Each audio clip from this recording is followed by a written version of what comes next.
Hello, this is Paul Chek. Welcome back to my series, The Fastest Way to Health, which is honesty. Today we're talking about doctor diet honesty. One of the biggest problems worldwide is this issue of diet.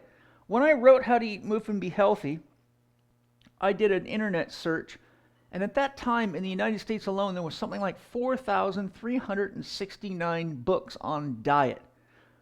One of the things that I did is I spent a few hours looking up the pictures of the authors, and that was quite a shock.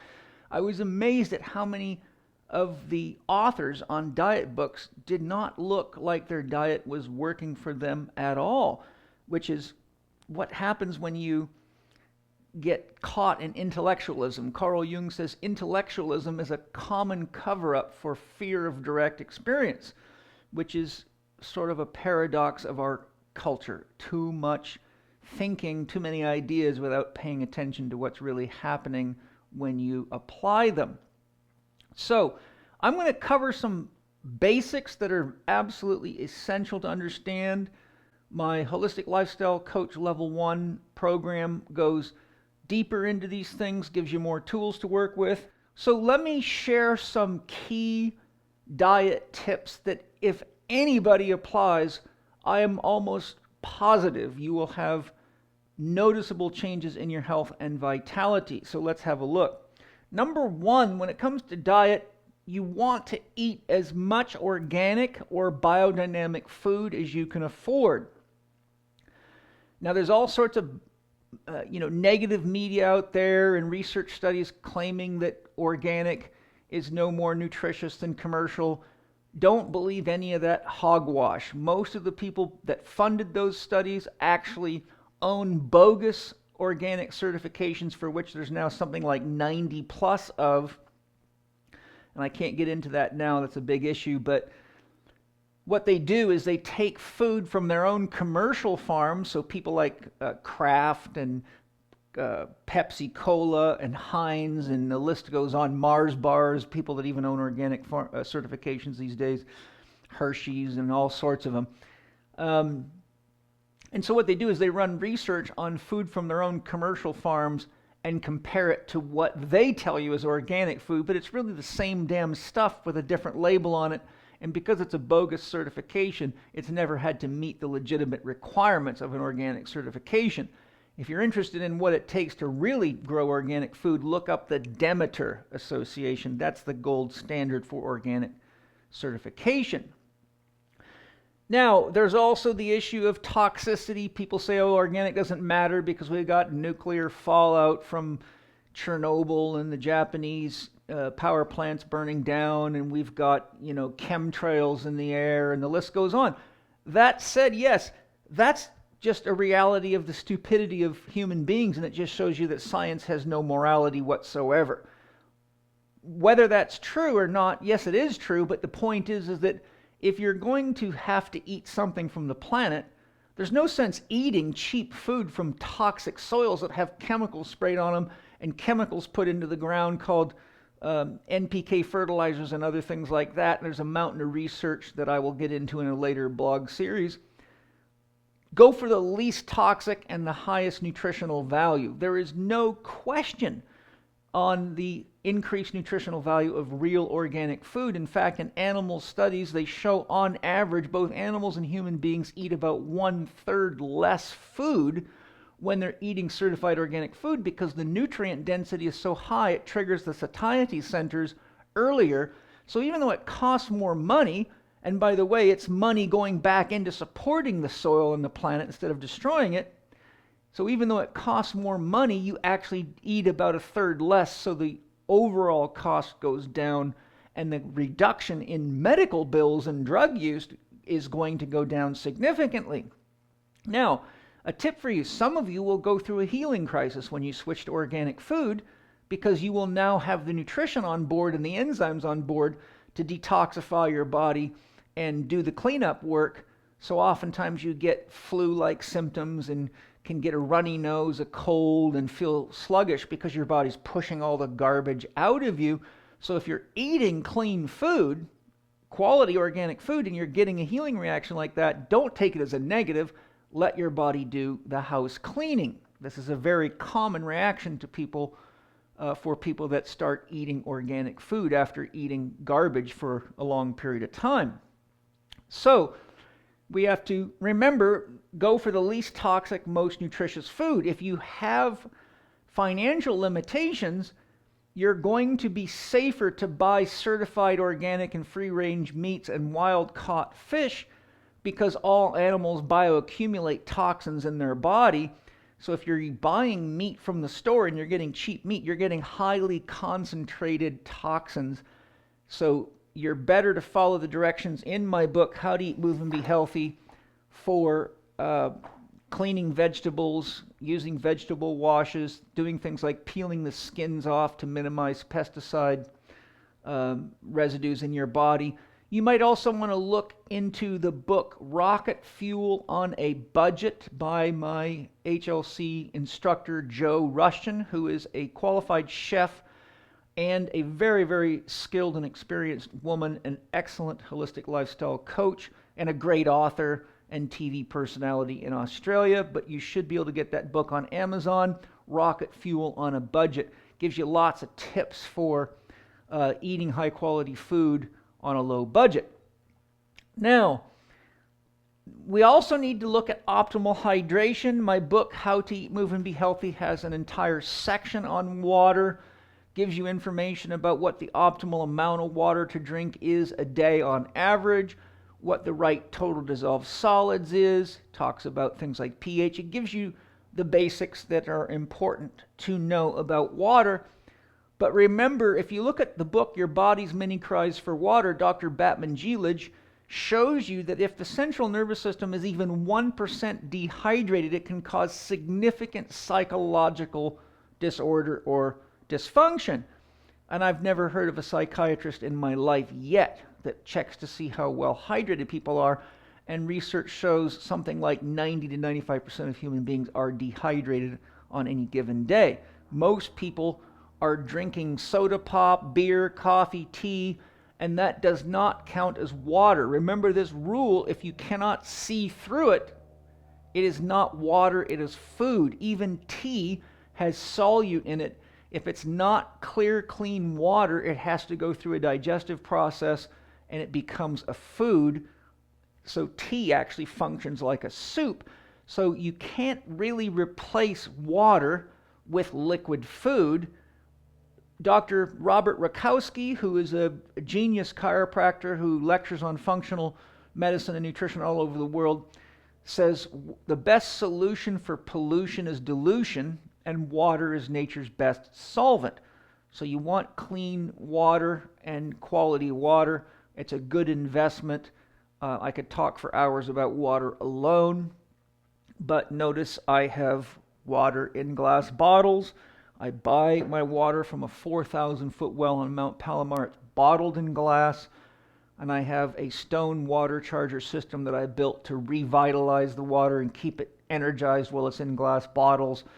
And if you look on my blog, I think I've talked about building water chargers in the past.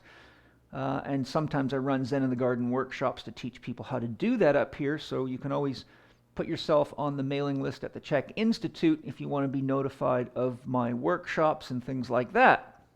Next, we want to learn to listen to and monitor your body so that you can act with honesty. And to listen to and monitor your body, again, requires not just thinking, but feeling. And I'm talking about you're paying attention to your emotional reactions to foods.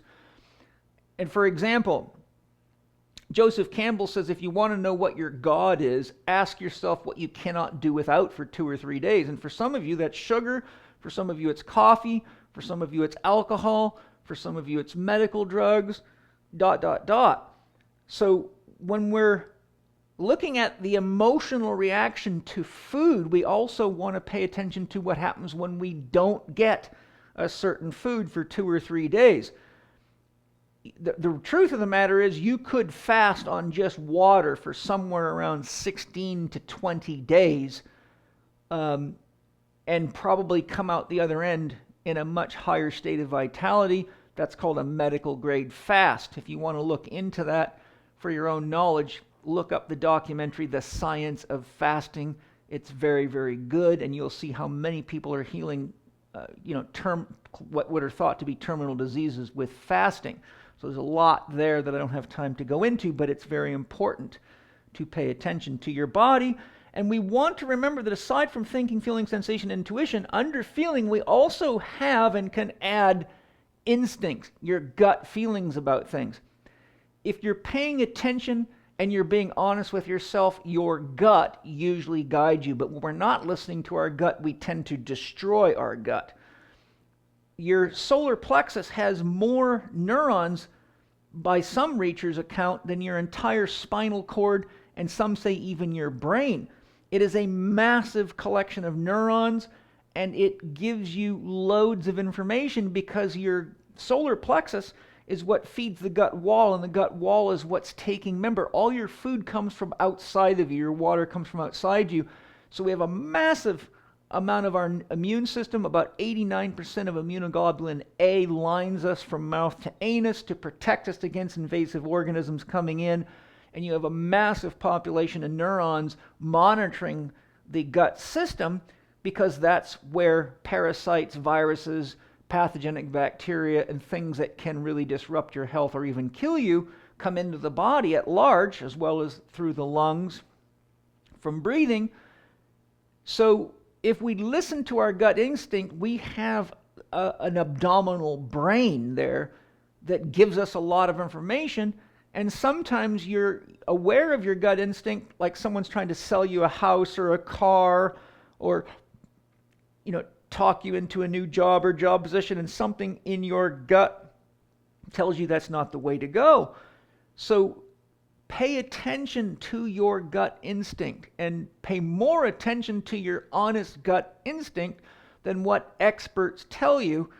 And as long as you're not doing stupid things or dangerous things, in other words, if your gut instinct tells you to double the amount of pills you're taking, that's probably not real intelligent. But if it says maybe I'm eating too much meat, or maybe I'm not eating enough meat, or maybe I need more vegetables, or I need more raw food, or I need more water, or I need more rest, or I need a break from this relationship to get my head clear. Those are intelligent responses from the gut instinct, which is part of our feeling capacity. Next, primal pattern diet typing.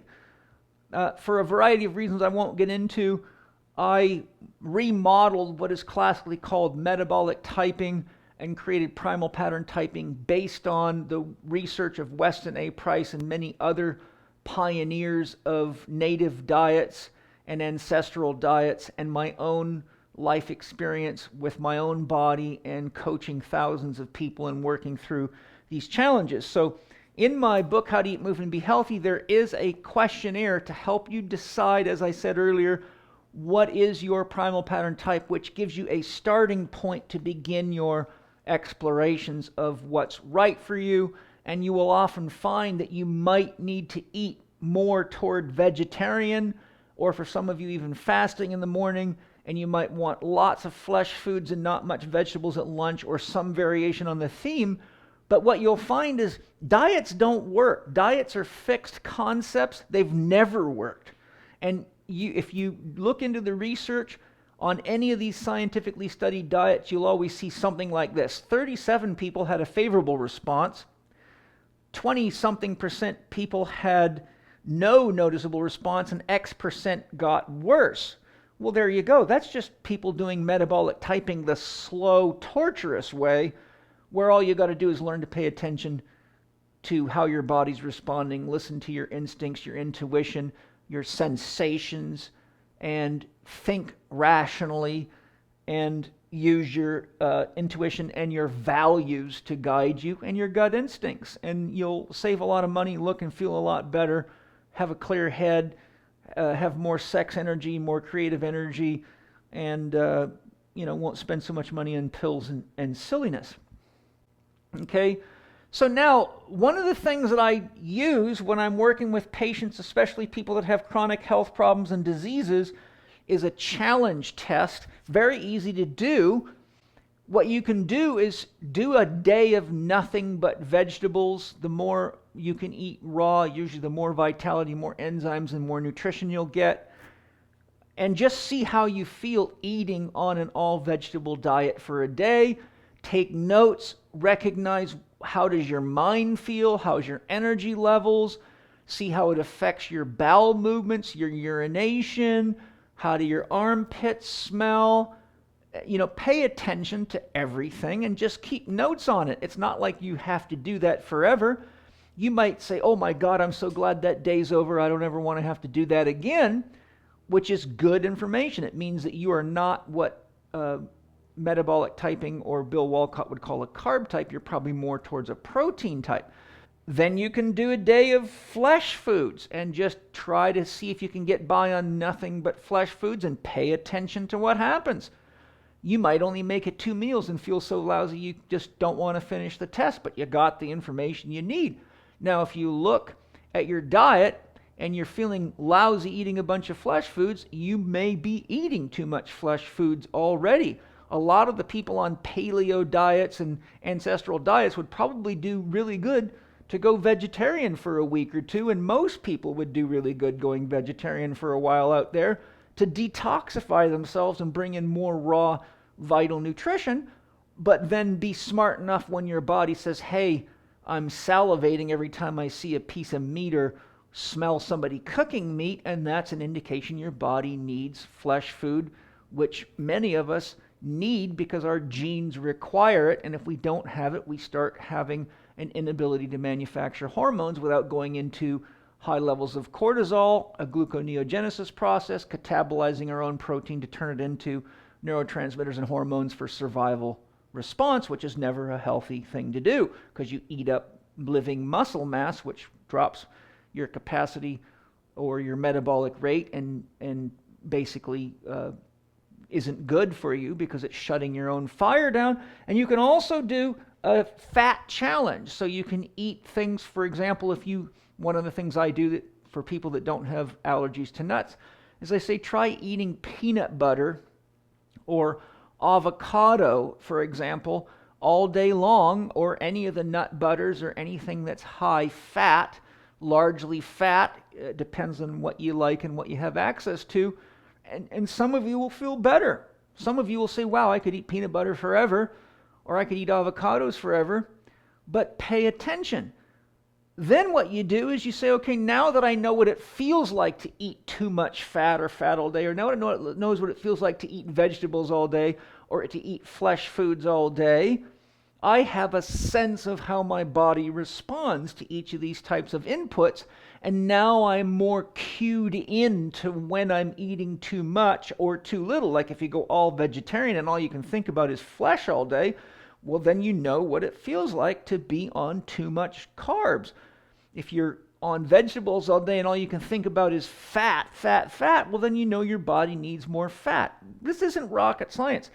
But in fact, this is the stuff that all the rocket scientists of nutrition don't pay attention to because they're way too up in their head and they're in love with their little lab tests like kids in 8th grade science class. And I'm not against lab testing. I'm saying most of that stuff is way above the basics, that if you handled the basics, you wouldn't need that stuff. And I'm qualified to say that because I've been coaching people a long time. I did 3 years of functional lab testing and training with one of the world's top leaders in the field, the guy that actually invented the entire concept of salivary testing. And I tested it with my patients thoroughly and found that the lab tests usually just told you the responses to not doing these things, and it didn't matter how many pills and hormones and supplements you threw at these people. If they didn't get this stuff right, then the supplements stopped working, and they had to take higher and higher volumes until they were now on medical doses, and we're right back to square one where we started, doing silly stuff to compensate for not paying attention and taking responsibility for the greatest gift you'll ever have, your body and your life. So finally, you can do what I call a reset with a mini fast, which is a 24-hour fast. I like using yogi fasting tea. Some of you can get by on some fresh squeezed carrot juice diluted with water. You don't want to bring your blood sugar up too high because you'll start getting blood sugar crashes and it'll make you really hungry. It should just taste mildly sweet, not any more than that, just a little more sweet than water. Just drip feed yourself. Yogi tea works fantastic. Skip breakfast, skip lunch. If you can make it 24 hours, fantastic. Otherwise, have a meal in the late afternoon or evening. Keep it light. Don't overeat after not eating all day, because then you'll bog yourself down, go to bed, your system will get overloaded, you'll feel like crap, won't sleep very well. But a mini fast gives the glands and organs a chance to relax, let your body catch up, do cleaning. I do them quite regularly myself. I'd say probably 1 to 2 a month would be about my pace on those. And I always feel fantastic after doing them.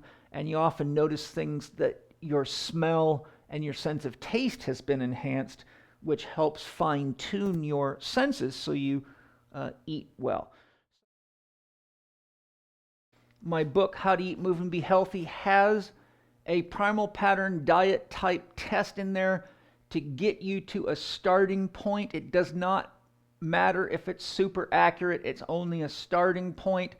And there is tips for fine-tuning from meal to meal in there. There's more information on the issue that we're talking about in my Last 4 Doctors You'll Ever Need How to Get Healthy Now multimedia ebook. And I have an excellent webinar series available to you at chekinstitute.com. Go to shop, then webinars. It's called Primal Pattern Eating, and that gives you a sample of the kind of material I teach my students in Holistic Lifestyle Coach Level 2, which takes you much deeper. I believe that was 4 90-minute presentations with Q&A that will give you more nuts and bolts to work with than I can offer in this short video blog. So thank you for joining me today. Look forward to part 5, which will be Dr. Quiet. And we're moving right along. After Dr. Quiet, we will do an integration blog. So thanks for joining me. Look forward to speaking to you about Dr. Quiet next time. I'm Paul Chek.